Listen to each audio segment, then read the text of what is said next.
que hi ha. Diu, els metges.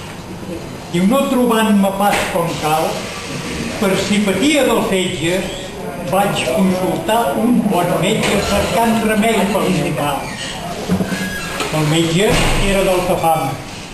Puig jo, veient-me en apuro de salut, no miro un dur, ni vull doctors de camam.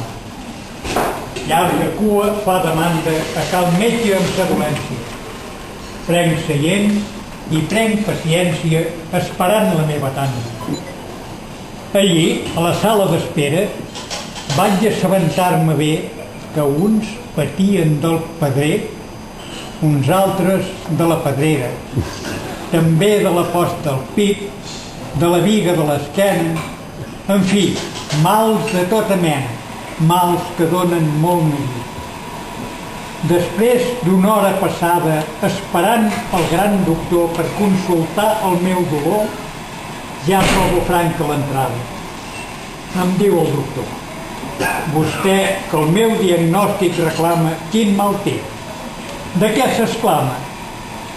De què no em trobo gens bé, li contesto. On sent el mal? El cap se me'n va, pateixo, i trobo que no paeixo d'una manera normal.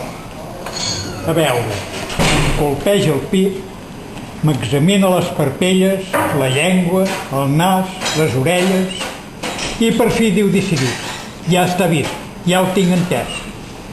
Anèmia, limfa, clorosis i un xic de preocupacions. No s'espanti, total res. Règim, no begui vi. No en bec pas, sóc aiguader. Doncs beguin, que prenc cafè. No senyor, prenguin. Vol dir, no fumi, mai he fumat. Doncs fumi, que no hi tinc empenyo. Pot fumar algun caliqueny. Puig tinc experimentat que el fum sempre desvapora. Ho faré tal com ho diu. I ara que som a l'estiu, li convé passar-lo a fora, a un poble ben airejat, amb força pins i rica arbreda. Cabalment visca Pineda. Doncs vingui a viure a ciutat. Així, estant de mi a prop, seguiré d'en dia el curs de la malaltia i podrem aturar el cop, que pot dar-li un què sentit, perquè, fill, en aquest món, quan tenim que els anys hi són, ja comprèn el que vull dir. Sí, senyor, sí, no parli més. Els malalts tots són apuros. Quan tinc de dar-li? 1.000 duros. Les altres... I despedint-me cordial, fa passar un altre malalt deixant-me l'ànima morta. Puig surto ben convençut que amb metges i medecines, si l'encertes l'endevines, qui gemega ja rebut.